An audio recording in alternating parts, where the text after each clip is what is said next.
ओम। आज का प्रातः क्लास है 28 जून 1968।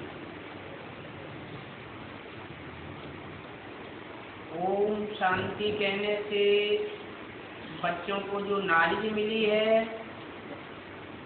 वो सारी बुद्धि में आ जानी चाहिए। कैसे? देखो, ओम शांति कहने से सारी नॉलेज बुद्धि में कैसे आ सकती है? ओम माना ही आ ओम आ ओम। आ माने ब्रह्मा, ओ माने विष्णु, माँ माने महेश। ये तीन देवताओं का सारा कर्तव्य जो शक्ति चक्र से कनेक्टेड है वो बुद्धि में आ जाता है। और ओम माने आत्मा भी। आत्मा दिव्य गुणों की स्थापना भी करती है, आसुरी गुणों का विनाश का कार्य भी करती है, और जो शुद्ध गुण अच्छे गुण धारण करती है उसकी पालना भी करती है। तो आत्मा स्वयं भी त्रिमूर्ति रूप है,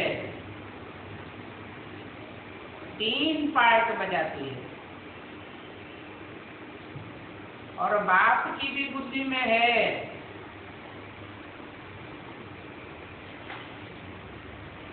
कि मैं त्रिमूर्ति शिव हूँ। उनकी बुद्धि में कौन सी नॉलेज है?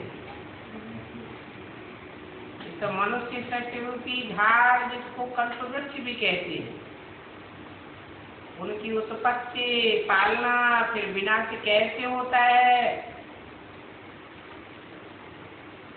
ये ओम कहने मात्र से ही सारा बुद्धि में आ जाना चाहिए। जैसे वो जड़ झाड़ होता है,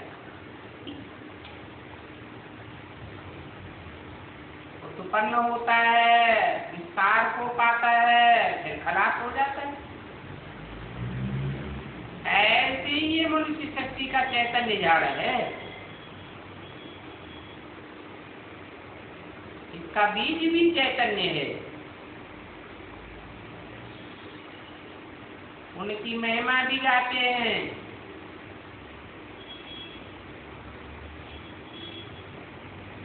सच्चिदानंद चैतन्य है ना, अर्थात झाड़ के आदि मध्यंत का राज समझा सकते हैं। अभी वह निराकार कैसे समझा दे?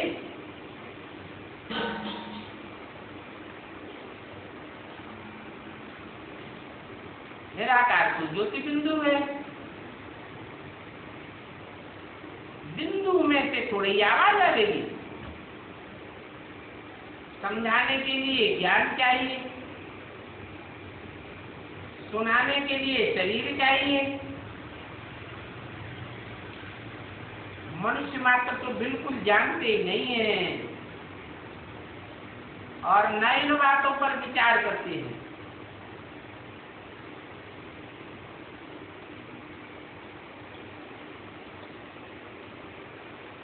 कोई के भी ऑक्यूपेशन को जानते नहीं।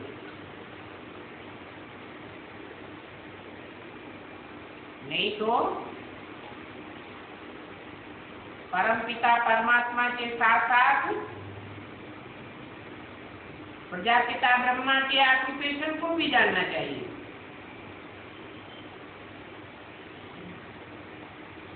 ये पिता कौन है, ये माँ कौन है। भले ब्रह्मा को कोई याद नहीं करते हैं, पूजा नहीं करते हैं, मंदिर या मूर्तियां नहीं बनाते हैं,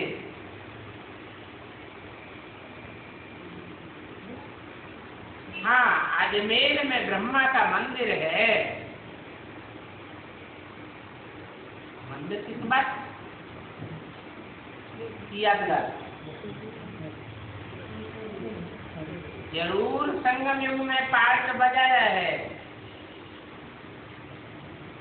कहाँ पार्ट बजाया है? नाम ही दिया अजमेर। अज माने बकरी या बकरा, मेर माने भेड़। अजमेर माने जो भेड़ बकरियों का देश है। उनकी खासियत होती है,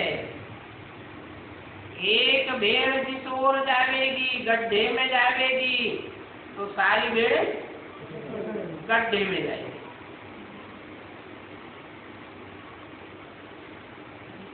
ऐसा उनका यादगार अजमेर में बनाया।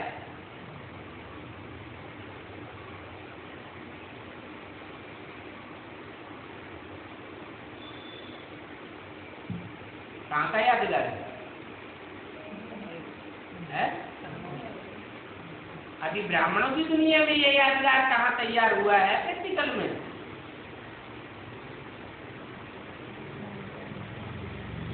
उन बेसिक ब्राह्मणों में उनके हेड ऑफिस में जाएंगे तो किसका मंदिर, किसकी मूर्ति है? ब्रह्मा की मूर्ति है। ब्रह्मा का चित्र रखा हुआ है। सब दर्शन करने जाते हैं।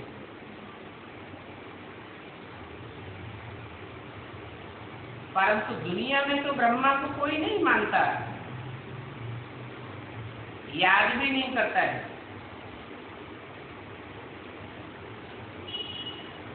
त्रिमूर्ति चित्र छपाते हैं, उनमें भी ब्रह्मा विष्णु शंकर है। फिर ये भी कहते हैं ब्रह्मा देवताय नमः।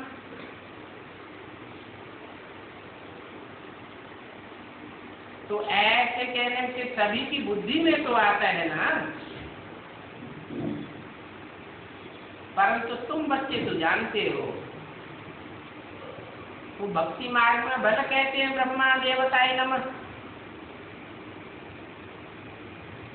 परंतु तुम जानते हो इस समय ब्रह्मा को देवता नहीं कहा जाता है।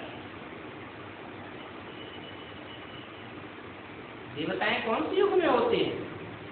सतयुग में होते हैं। और अभी भी कोई देवताएं तो है नहीं। ब्रह्मा को दाढ़ी मूछें दिखाते हैं।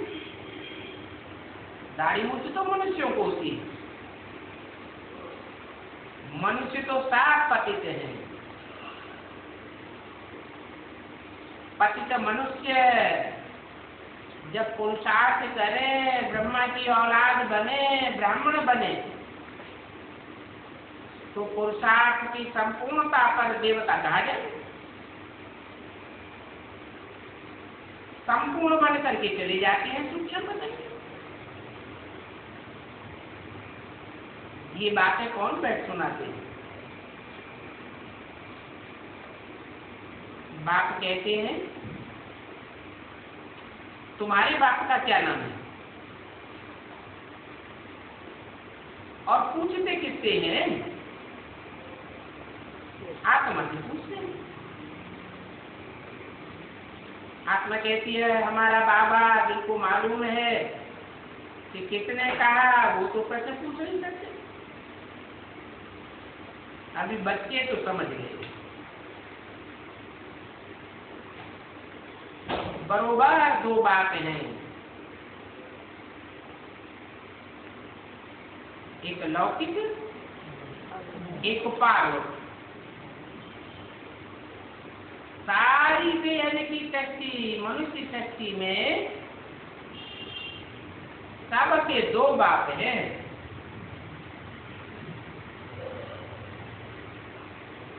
मनुष्य शक्ति का बाप प्रजापिता, जिसे एडम और ईव कहा जाता है, और आत्माओं का बाप परमपिता।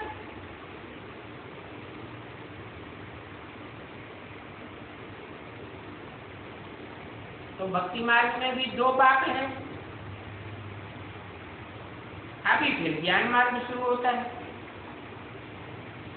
परंतु तुम तो जानते हो कि दो बेहद के बाप तो हैं मनुष्य शक्ति के, परंतु ज्ञान तो एक ही बाप देते हैं। मनुष्य शक्ति का बेहद का बाप कोई ज्ञान देने वाला नहीं है। अभी तुम बच्चे तो समझते होंगे, ये प्रजापिता शिव बाबा का रथ है। बाबा इस रथ द्वारा हमको ज्ञान सुनाते हैं। तो ये रथ दोनों बाप का रथ है।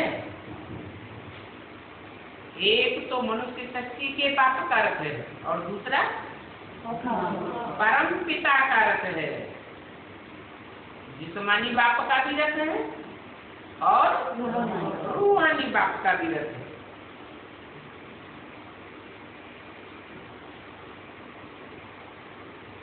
फिर दोनों बापों के बीच महिमा किसकी है? रूहानी बाप की सारी महिमा है। वही सुख का सागर है, ज्ञान का सागर है। तो पहले पहले तो यह बुद्धि में रहेगा कि हमारा ये बेहद का बाप है, जिससे हमको बेहद का वर्षा मिलता है। वो हमको पावन दुनिया का मालिक बनाते हैं और इसीलिए बुलाते भी हैं, हे पतित पावनाओ।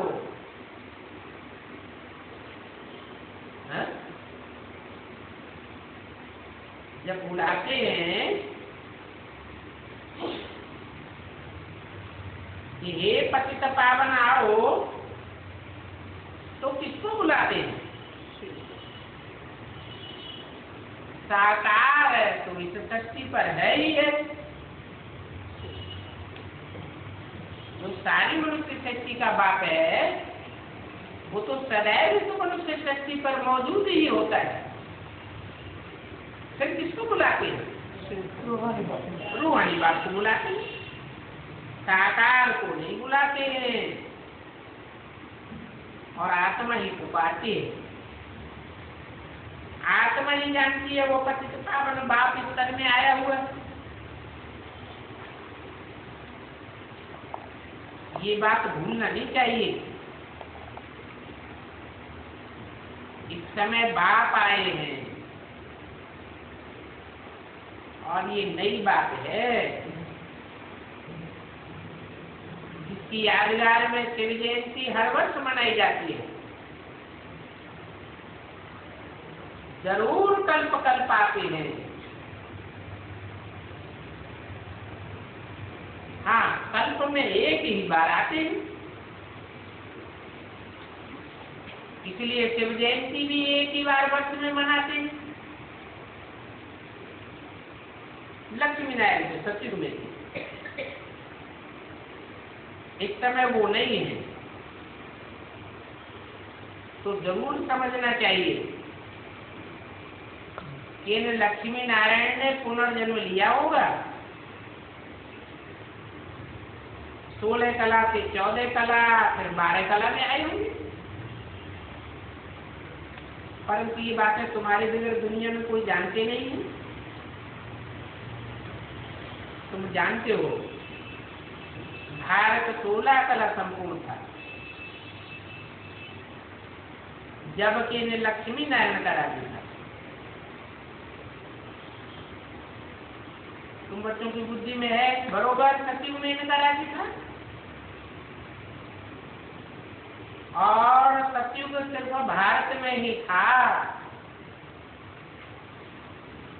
और कोई देश में सतयुग नहीं था।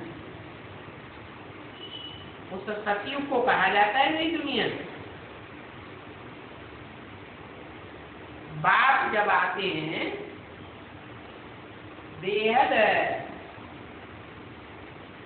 का रूहानी बाप आते हैं, तब ही नई दुनिया बनती है। और जो भी बाप है, इब्राहिम, बुद्ध, क्राइस्ट आदि, वो जब आते हैं तो नई दुनिया नहीं बनती है। तो ये बात भूलना नहीं चाहिए।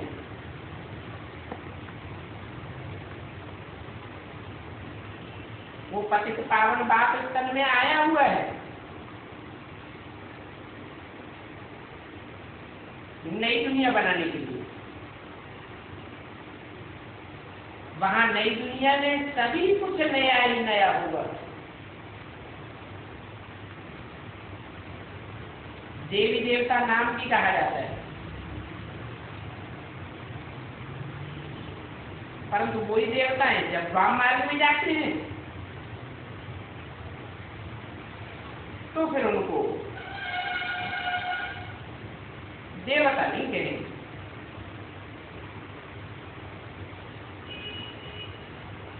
क्यों? जैसे बाया मार्ग माने उल्टा मार्ग, उल्टे मार्ग में जाते हैं तो उल्टे कर्म करते हैं, उनको फिर देवता कैसे कहेंगे?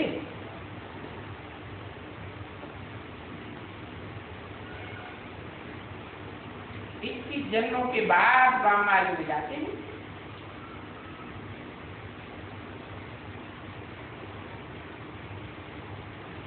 आठ कला से फिर 14 कलाएं, आखिरी 16 कलाएं भी नीचे उतर जाती हैं।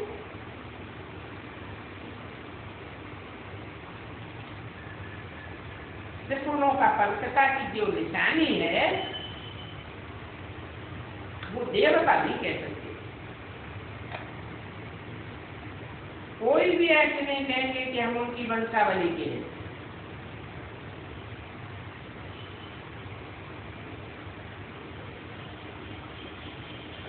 क्योंकि अपनी वंशावली की कोई निंदा थोड़ी करता है। अपने कुल की तो सब महिमा करते हैं।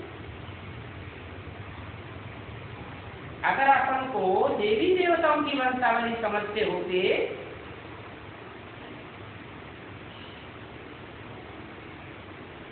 तो फिर जरूर देवताओं की महिमा करते।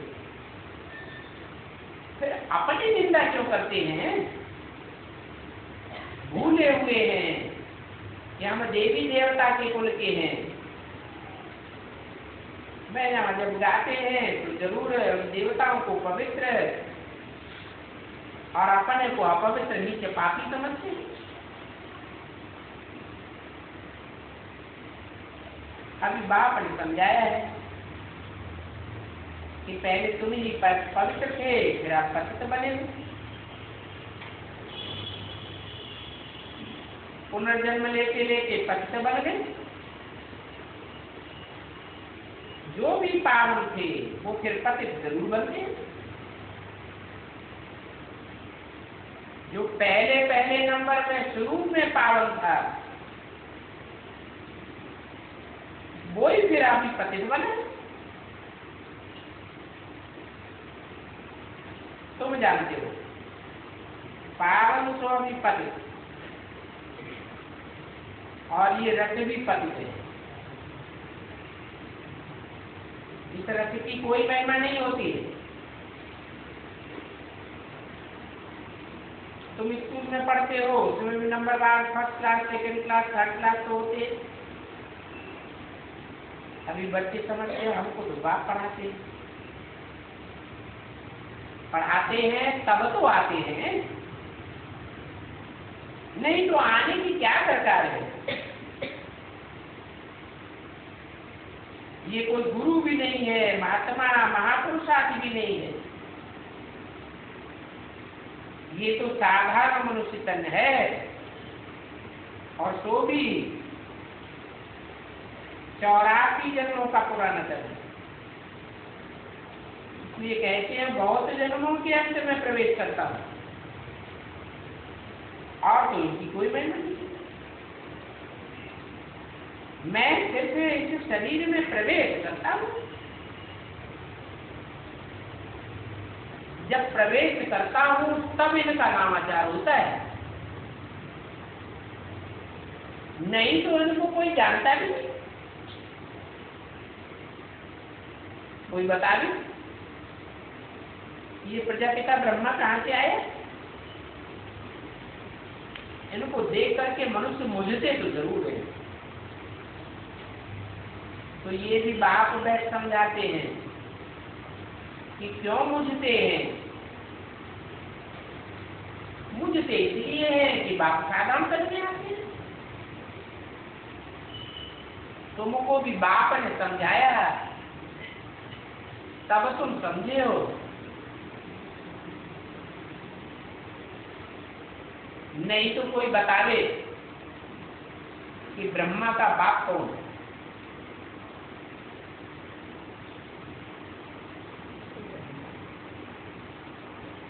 ब्रह्मा विष्णु शंकर तीन देवताएं तो है ना।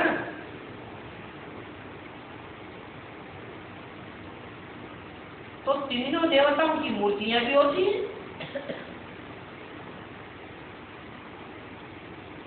मूर्तियां मूर्त रूप की यादगार है। क्या मूर्त रूप की?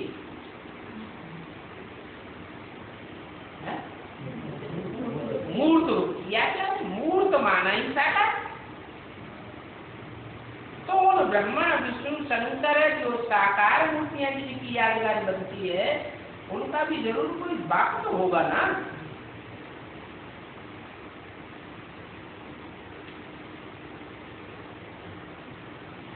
के अर्थ की वाणी कर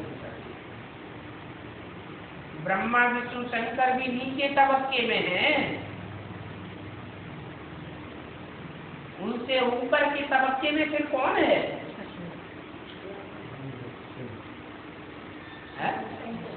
इन ब्रह्मा विष्णु शंकर जो मूर्त रूप है,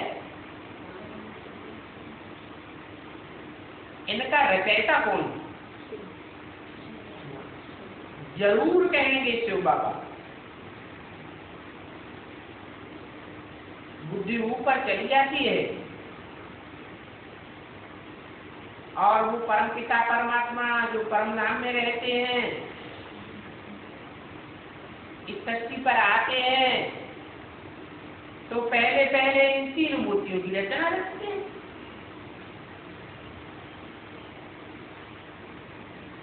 और इन ब्रह्मा विष्णु शंकर का आत्मपेशन भी अलग अलग है। क्या आत्मपेशन है? ब्रह्मा द्वारा स्थापना, शंकर विष्णु द्वारा पालना, शंकर द्वारा मिलना।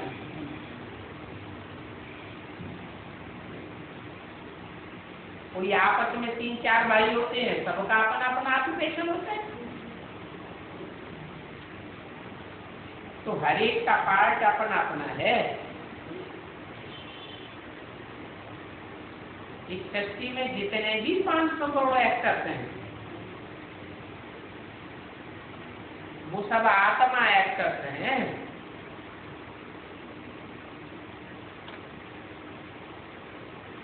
पार्ट बजाते रहते हैं, नए नए चोले गायब करते रहते हैं।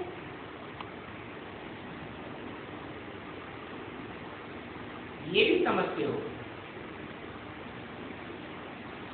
कि एक ही आत्मा का पार्ट न मिले दूसरे से,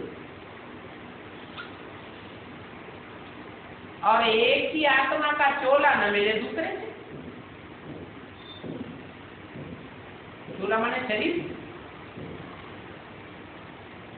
कोई का चेहरा दूसरे के चेहरे से पूरा मिलता है? नहीं मिलता। परंतु आत्मा है तो सभी एक जैसी बिंदु बिंदु है।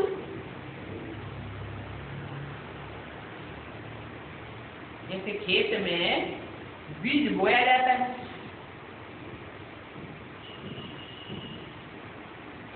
एक बैग भरा हुआ गेहूं हो, कोई बीज हो, देखने में तो सब एक जैसा। फिर जब बोया जाता है, पौधे तैयार होते हैं, तो एक पौधा दूसरे पौधे से पूरा मिलता जुलता होता है? नहीं,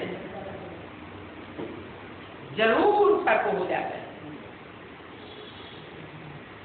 तो शरीर एक दूसरे से नहीं मिल सकते। तो ये वंडरफुल बात है, बाप आकर के समझाते।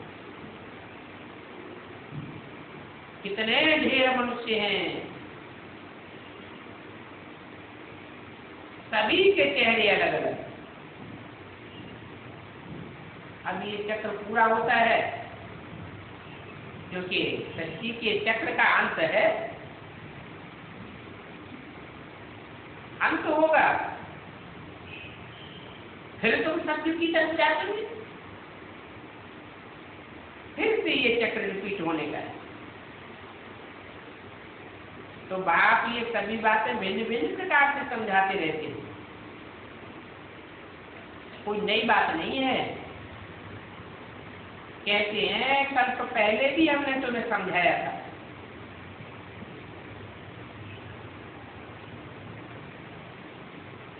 बहुत याद करना है, तुम भी बाप के डबली बच्चे हो।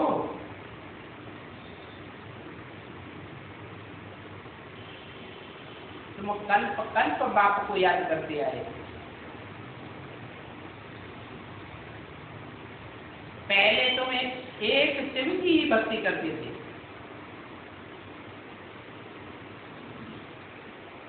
फिर व्यभिचारी भक्त होने के कारण तुम्हारी वृत्ति भी नीचे उतरती आई।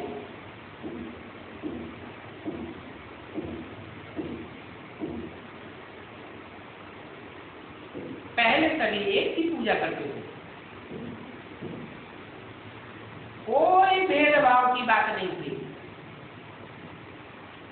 अभी तो देखो दुनिया में कितना भेदभाव बढ़ गया। ये राम का भगत है, ये कृष्ण का भगत है, और ईर्ष्या इतनी बढ़ जाती है कि राम के भक्त धूप जगाते हैं तो कृष्ण का भक्त नाक बंद कर लेते हैं। ऐसी ऐसी बातें कुछ शास्त्रों में लिख दी है, क्योंकि वो समझते हैं हमारा देवता बड़ा, तो दूसरे कहते हैं हमारा देवता बड़ा। एक कहते हैं राम बड़ा तो दूसरे कहते हैं कृष्ण बड़ा।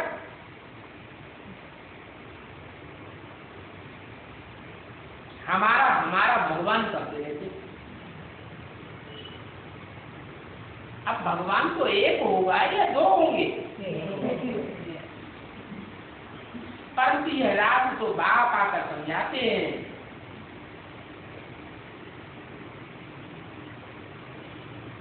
कि राम भगवान, कृष्ण भगवान, शंकर भगवान, शिव भगवान, ये सब एक कहते हैं, क्योंकि एक ही मुकर रथ के द्वारा कृष्ण की आत्मा भी पार्ट बजाती है, राम की आत्मा भी पार्ट बजाती है, शिव की आत्मा भी पार्ट बजाती है। तो न समझने के कारण मनुष्य अनराइटियस काम ही करते रहते हैं।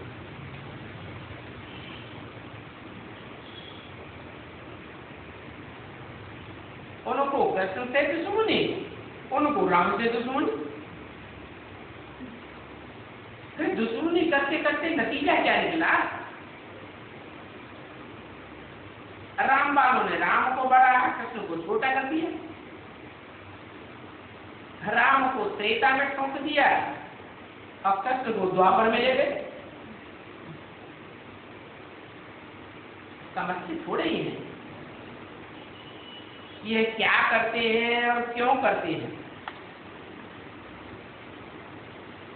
अब तुम्हारी बुद्धि में तो आ गए क्या? राम को त्रेता में क्यों ठोक दिया? हाँ, क्योंकि यज्ञ के आदि में ही राम वाली आत्मा पहले पहले फेल होगी, तो जरूर पहले पहले वो त्रेता में जाएगी।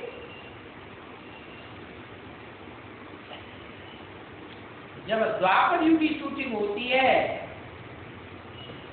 तो कृष्ण की आत्मा प्रत्यक्षता रूपी जन्म लेती है, तो उसको द्वापर में ठोक दिए।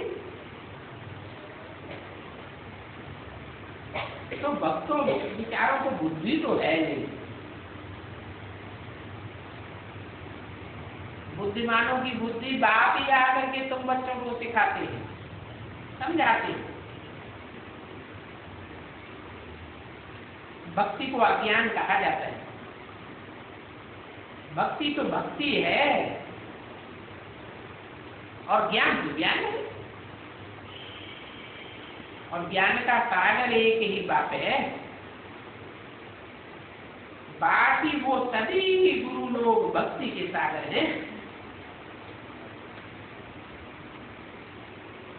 उन भक्ति के सागर गुरुओं से सबकी दुर्गति होती आई। ज्ञान से सदगति होती है और भक्ति से दुर्गति होती है।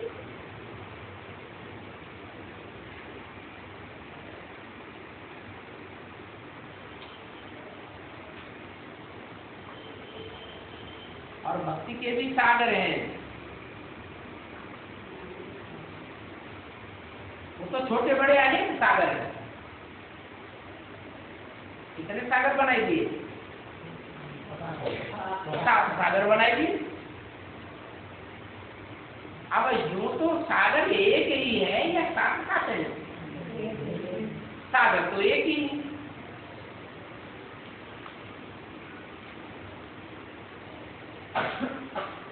अब ये अंधश्रद्धा की भक्ति करने वाले बहुत हो गए, इतना भक्ति में मस्त रहते हैं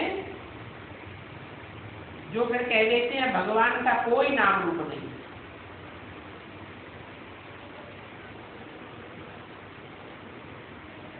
जब नाम रूप ही नहीं है फिर पत्थर बिस्तर में क्यों ठोक देते? फिर कहते हैं जहां देखो वहां भगवान ही भगवान। घट घट रमते राम रमैया। इतना बिल्कुल बुद्धि नीचे गिर पड़ती है। ये भक्ति ने तो कमाल कर दी। फिर बाप समझाते हैं ये भी कोई नई बात नहीं है, अभी तुम ज्ञानवान बनो, तुमको भी अपना परिचय बाप ने आकर के खुद दिया है।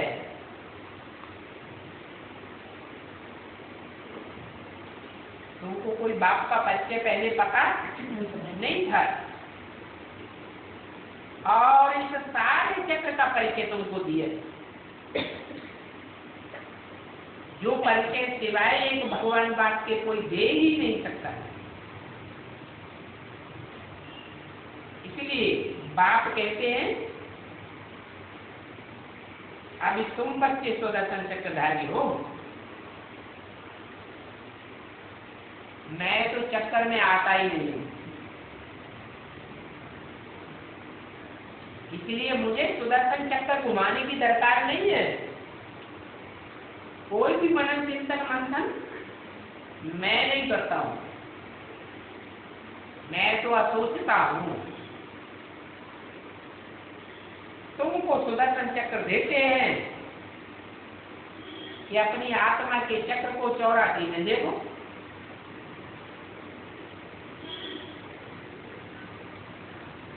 बाकी इतना है कि परमपिता परमात्मा तो एक ही है, बाकी सभी बच्चे हैं। कोई भी बच्चा अपन को परमपिता परमात्मा कह नहीं सकता, और परमपिता तो पुनर्जन्म में आता भी नहीं है।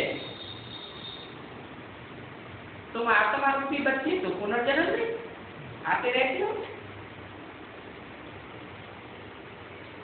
लौकिक बाप को भी परम पिता नहीं कहेंगे,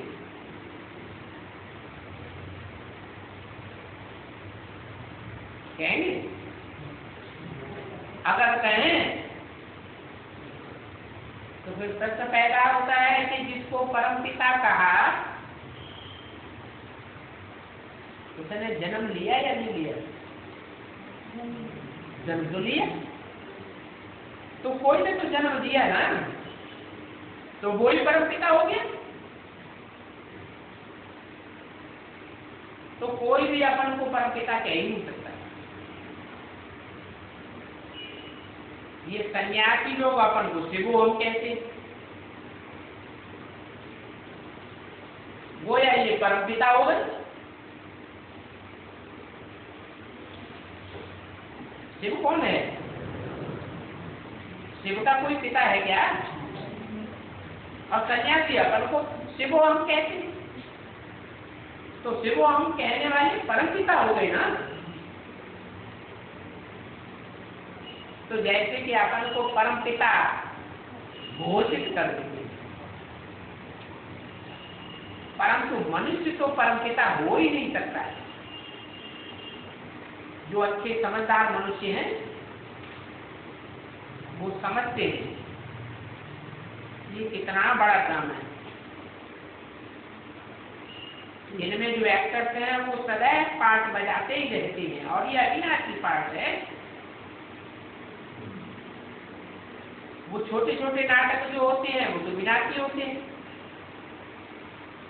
और ये तो अनादि अविनाशी ड्रामा है। न इसका आदि है और न अंत है, चलता ही रहेगा, कभी बंद होने वाला नहीं। वंडरफुल बात है ना। कितनी छोटी आत्मा है, उनको कितना बड़ा पार्ट मिला हुआ है, तो भी एक जन्म का पार्ट नहीं है, जन्म जन्मांतर का पार्ट जुड़ा हुआ है।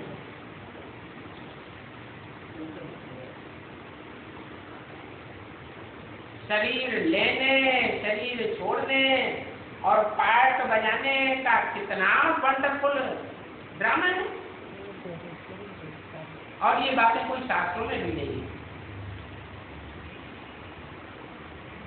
अगर इन ब्रह्मा को किसी गुरु ने सुनाया होता तो फिर उस गुरु के और भी फॉलोअर्स होने चाहिए। सिर्फ एक ब्रह्मा ही फॉलोअर्स था क्या?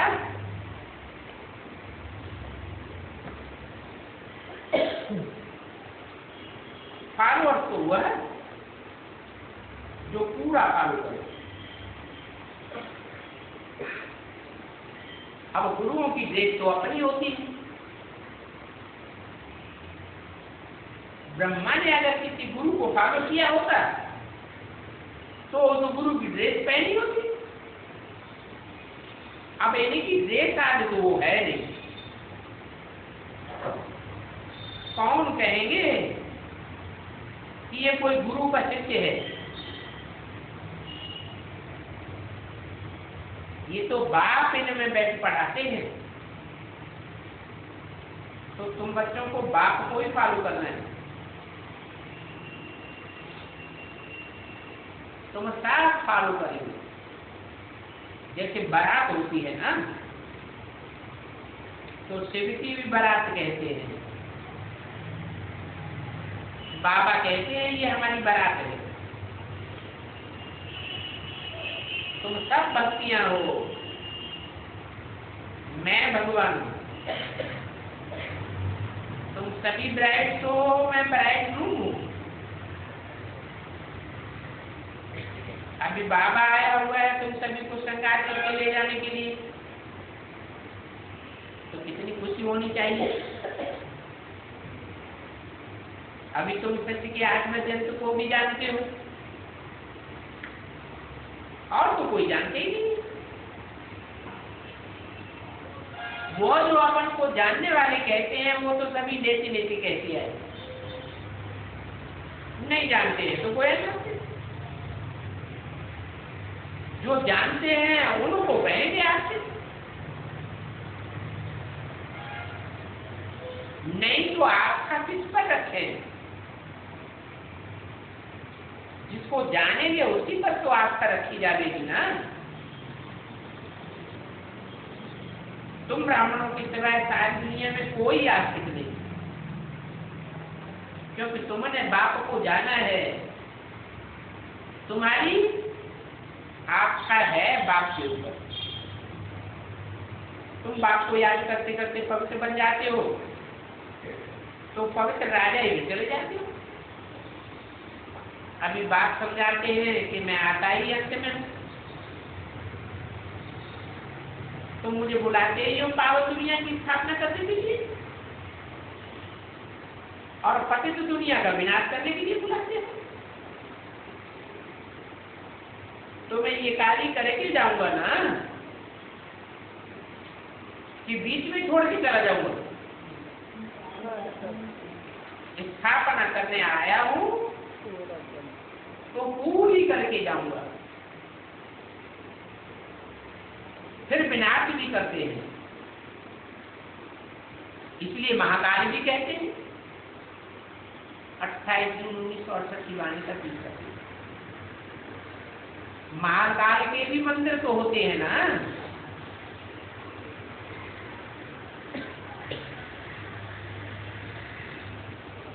शिव को काल कहेंगे ना, बुलाते हैं कि आकर के हमको पावन बनाओ। ऐसे थोड़ी कहते हैं कि आकर ज्ञान सुनाओ, ज्ञान सुना के चले जाओ फिर हम पावन बनते रहेंगे।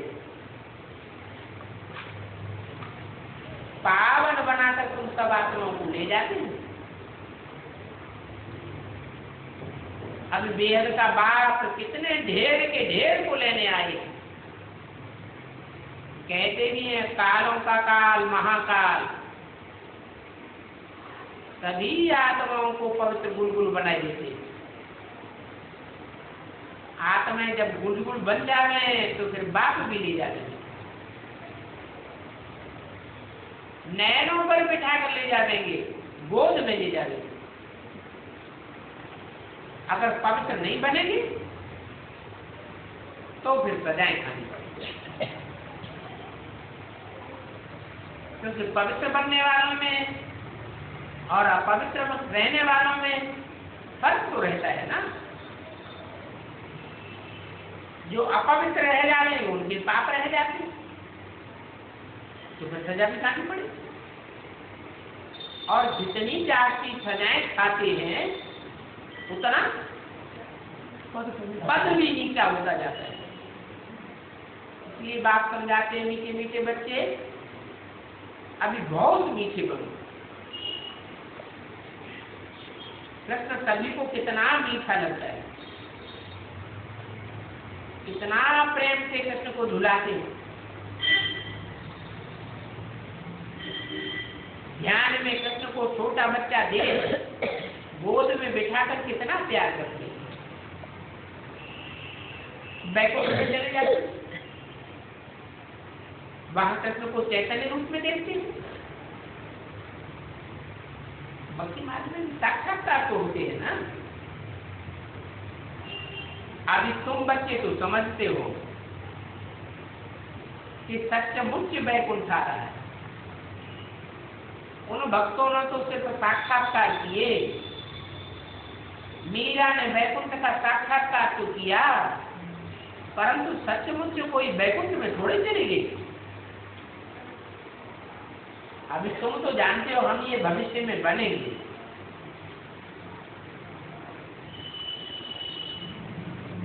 टीचर पर जो कलंक लगाए हैं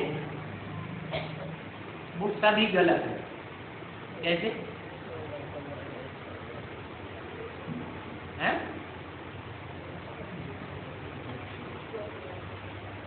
टीचर तो सत्युग में होगा ना, वहां कलंक कहां से आए?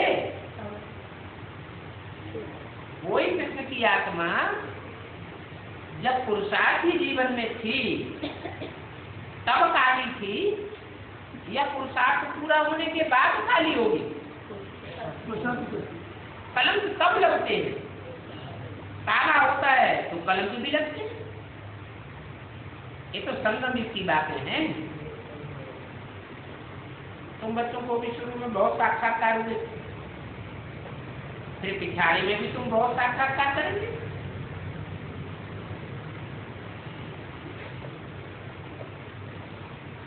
ज्ञान कितना रमणीक है,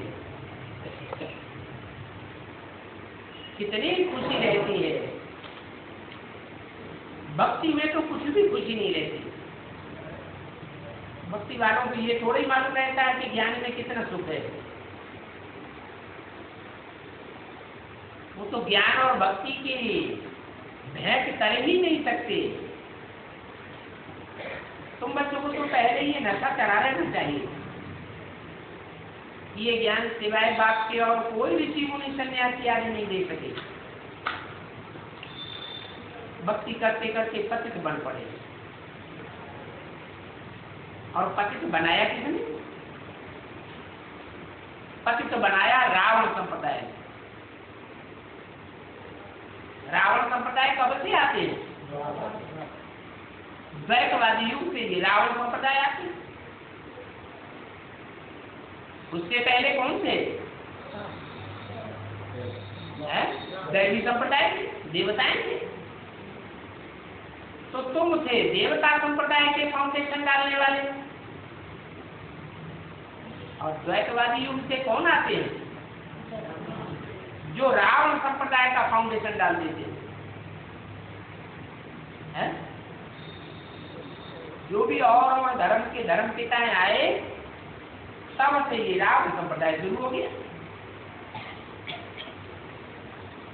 तो ये गुरु लोग, जो मनुष्य गुरु हैं, वो किसको मुक्ति, जीवन मुक्ति का रास्ता नहीं बता सकते। एक ही बात है जो सभी की सदगति करने वाला है। एक से सदगति और बाकी अनेक मनुष्य गुरुओं से दुर्गति होती आई। बाप कहते हैं मैं हर 5000 वर्ष बाद आता हूं और आकर के बैठ तुमको ड्रामा का राग बताता हूं। अभी तुम समझते हो कि कोई भी मनुष्य सदगुरु तो हो ही नहीं सकता जो कहे कि हे आत्माओं, बच्चों, मैं तुमको समझाता हूं। और इस बाप को तो बच्चे बच्चे कहने की ही प्रैक्टिस है।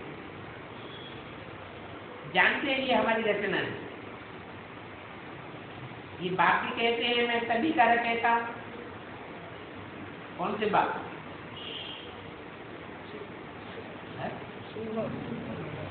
वही बाप कहते हैं मैं सभी का देता हूँ।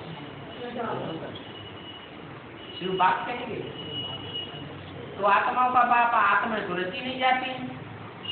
आत्माओं का बाप भी कहता नहीं हो सकता। हाँ, जिस साकार तन में प्रवेश करते हैं तब कहा जाता है शिव बाबा। तो शिव बाबा है ना कहता। तुम सभी भाई भाई हो, भाइयों को पार्ट मिला हुआ है अपना। और कैसे अपना पार्ट मिला है वो भी बैठ समझाते हैं। क्या संगम युग में जो जैसा पार्ट यूज करते हैं वैसा 5000 वर्ष पार्ट बजाते हैं। सन्यासी लोग तो इन बातों को नहीं बता सकते। आत्मा में ही सारा पार्ट भरा हुआ है। जो भी मनुष्य आते हैं 84 जन्मों, 84 जन्मों में पार्ट तो बजाते हैं, परंतु एक जन्म के पीछे से कभी दूसरे जन्म से मिल ही नहीं सकते। थोड़ी थोड़ी चेंज जरूर हो जाती है।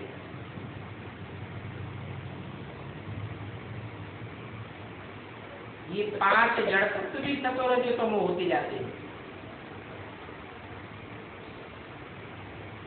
जड़ तत्व चेंज होते हैं तो जड़ तत्वों से बना हुआ ये पंचभूत का शरीर भी चेंज होता रहता है। थोड़ी थोड़ी चेंज होती जरूर है। हर जन्म के पीछे से एक के न मिलन दूसरे से। तो ये समझने की बातें हैं। बाप रोज रोज समझाते रहते हैं मीठे बच्चे। बाप में कभी संशय नहीं लाना।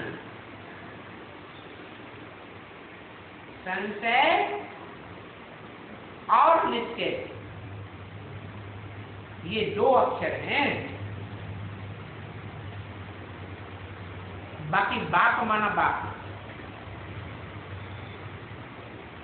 कोई ऐसे कहेगा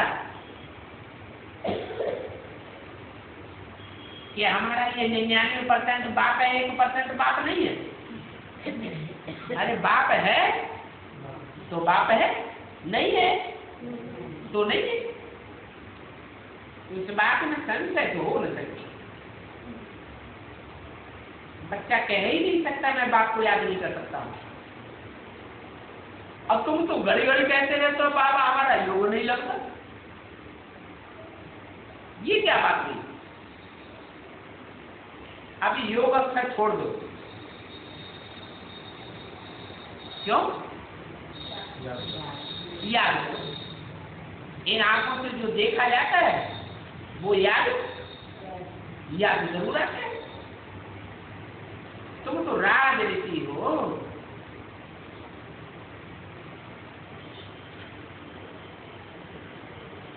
ऋषि अक्षर पवित्रता का है, तो तुम राज ऋषि जरूर पवित्र ही होंगे। थोड़ी बात में फेल होने से राजाई मिल नहीं सकती। राजाई में नहीं रहते तो फिर प्रजा में चले जाते, इतना घाटा पड़ जाता। नंबरवार पद तो होते हैं ना, एक का पद न मिले दूसरे से। ये बेहद का बना बनाया ड्रामा है, और फिर ड्रामा के राज को सिवाय बाप के कोई समझा ही नहीं सकता कि ये ड्रामा कैसे रिपीट होता है। तो बच्चों को कितनी खुशी होती है। जैसे बाप की बुद्धि में सारा ज्ञान है वैसे तुम्हारी बुद्धि में भी। तो बीज को और झाड़ को समझना है। ये मनुष्य सचरूपी बेहद का झाड़ है। इनके साथ बनियन ट्री का मिसाल एक्यूरेट है। बुद्धि भी कहती है कि हमारा आज सनातन देवी देवता धर्म का जो सुर था, वो देवी देवता सनातन धर्म अभी प्राय लोप हो गया। बाकी सभी धर्मों की इतनी टाटानियां आज खड़ी है, सब खड़े हुए हैं, और देवी देवता सनातन धर्म देखने में नहीं आता। ड्रामा अनुसार ये सभी होना ही। जो ड्रामा में नूंद है इसमें कोई घृणा नहीं आती है। नाटक में कब कोई एक्टर को घृणा आ गई क्या? बाप कहते हैं तुम पतित बन गए हो, मेरा पावन बनना ही है। वास्तव में तुम जितना सुख देखते हो उतना और कोई देख सके। तुम हीरो हीरोइन हो, विश्व पर राज्य करने वाले हो, तो तुमको अथाह खुशी होनी चाहिए कि हमको भगवान बैठ पढ़ाते। और ये पढ़ाई कितना रेगुलर होकर के पढ़नी चाहिए। इतनी खुशी होनी चाहिए कि बेहद का बाप हमको पढ़ाते, राजी उठ भी बात ही सिखलाते। कोई शरीरधारी तो सिखला ही नहीं सकता। बाप ने आत्माओं को सिखाया है, आत्मधार करती। और बाप आते भी हैं एक बार पाठ बजाने के लिए। आत्मा ही पाठ बजाकर एक शरीर छोड़ करके दूसरा ले, तो अपन को आत्मा को समझना चाहिए ना। हम आत्माओं को बाप पढ़ाते हैं। ये तुम्हारी बुद्धि में बैठा है। देवताओं को तो बाप नहीं पढ़ा देंगे, पढ़ा देंगे? देवताएं इतने ऊंचे होते हैं उनको बाप नहीं पढ़ाते, और तुमको बाप पढ़ा देंगे। वहां तो देवताओं को देवता ही पढ़ा देंगे। और संग भी ऊपर ही बाप पढ़ाते हैं।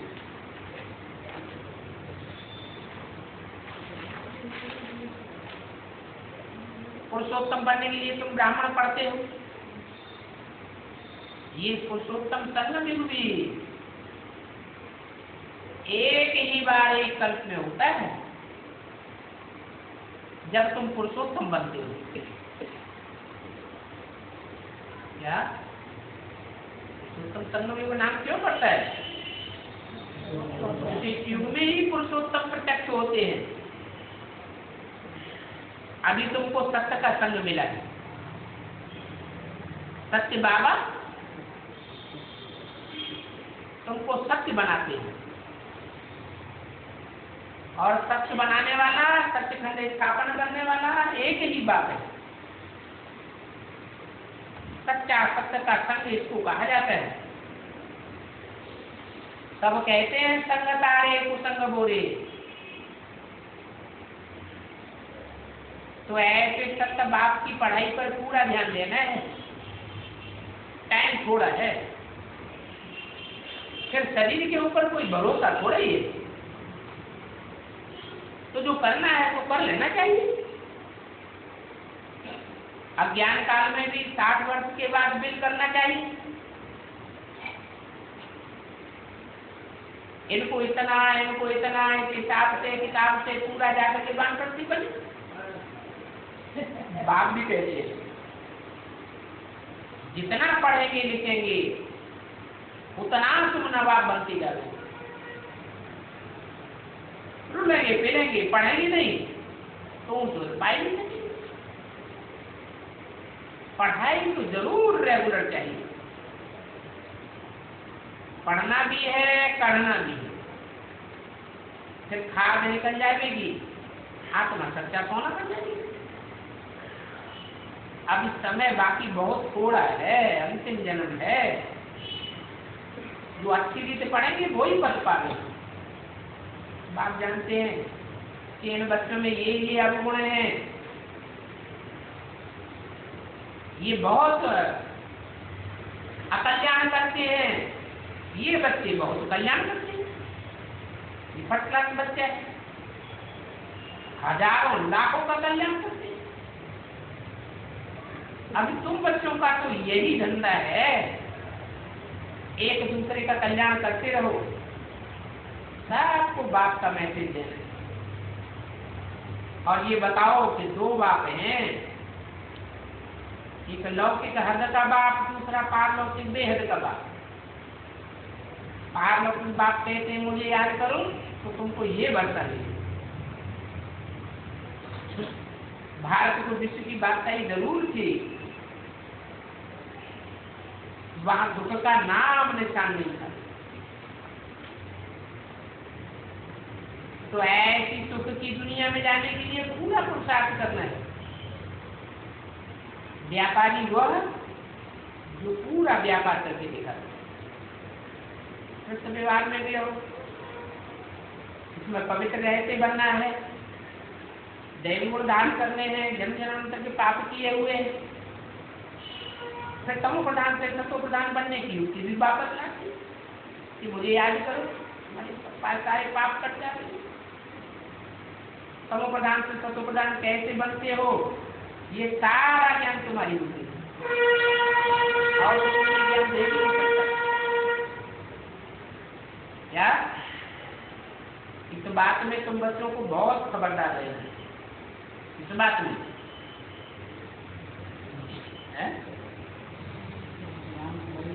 ये ज्ञान सिवाय एक बाप के और कोई दे ही नहीं सकता। इस बात में बहुत खबरदार रहना है। कहीं भूले से दूसरों से पढ़ाई न पढ़ने लग जावे। ये समझना चाहिए कि जैसे कर्म हम करेंगे हमको देख करके और भी करेंगे। अगर हमने औरों की पढ़ाई पढ़ना शुरू कर दिया, एक बाप को छोड़ दिया, एक बाप की पढ़ाई को छोड़ दिया, तो हमारे पीछे पीछे लाइन लग जाती।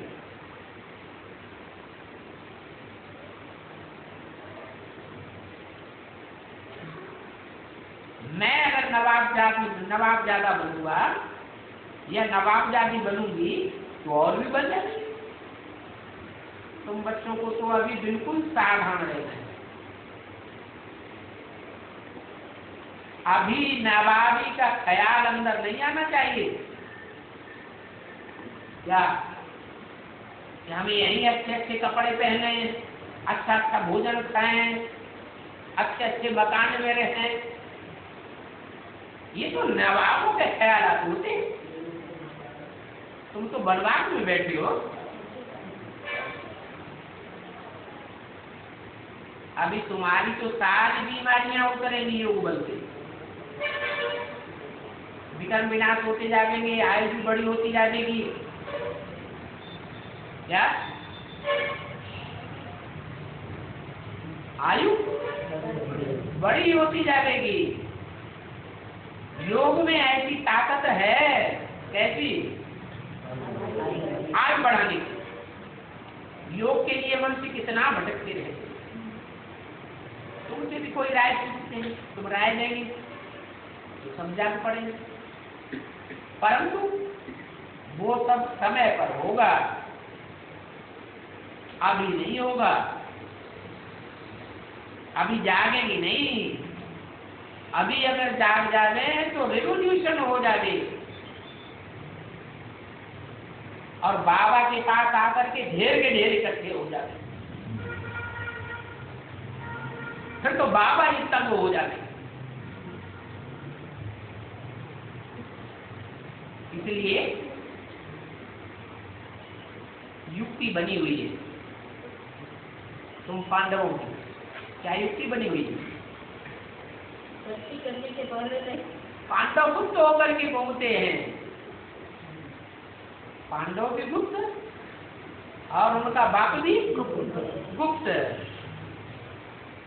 तो ढेर के ढेर कहां से आके इकट्ठे हो जाते। आगे चल करके तुम देखेंगे क्या क्या होता है। गायन भी है वो प्रभु तेरी लीला।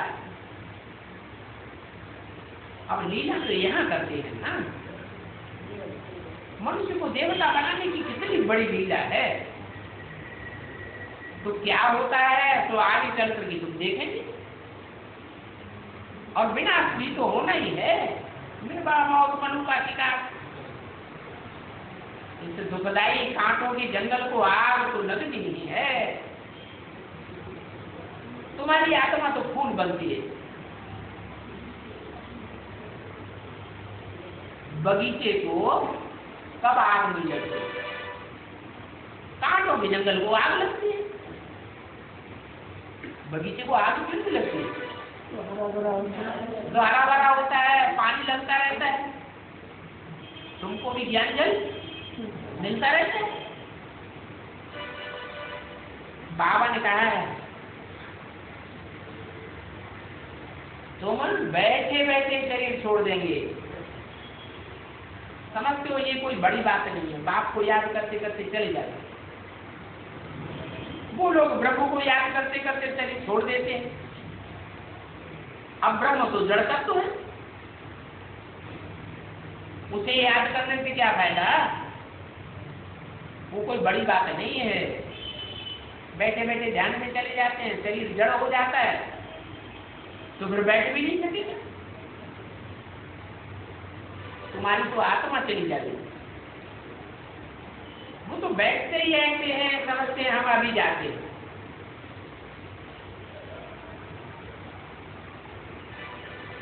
समझते हैं आत्मा निकल जाती, शरीर एक पर ही रहेगा। वो समझते हैं मन ये ध्यान में बैठा है। अब तुम तो जानते हो बैठे बैठे हार्ट फेल भी तो होता है। ये हार्ट फेल का मौत बहुत सहज है। तुम भी कहते हो मौत हो तो ऐसा हो, खुशी से अपने घर जाना है, पर ये तो बेहद की बात है। बाप कहते हैं तुम्हारी कट निकल जाएगी तो तुम ऐसे ही शरीर छोड़ देंगे। ये ब्रह्मा भी तो बंधन वाला था ना, इनके पास तो सभी कुछ था। बाप ने प्रवेश किया तो सभी कुछ दे दिया, झट सौदा कर लिए। बाबा ये सभी कुछ ले लो, सभी कुछ दे दिया तो राजाएं भी इनको मिलेगी ना। सिखलाते बाप के आगे सरेंडर करो, फिर कोई भूख थोड़ी मरेंगे, बिल्कुल नहीं। बाप किसको भी भूख थोड़ी मरने देंगे। शिव बाबा का बन जाने से फिर बुद्धि का ताला भी खुल जाता है। क्या इतना तन मन धन अर्पण करेंगे तो मन कैसा बन जाएगा? दर्पण बन जाता है, बुद्धि का ताला खुल जाता है, सभी कुछ बाबा। पहले नंबर वाला ही तो बारी जाएगी ना, तो पहले पहले इनको ही ख्याल आवेगा कि बाबा से सौदा तो कर लेते हैं, भूख तो मत, क्योंकि तुम जानते हो सभी कुछ मिलता रहता है। अच्छा, बच्चों को गुड मॉर्निंग।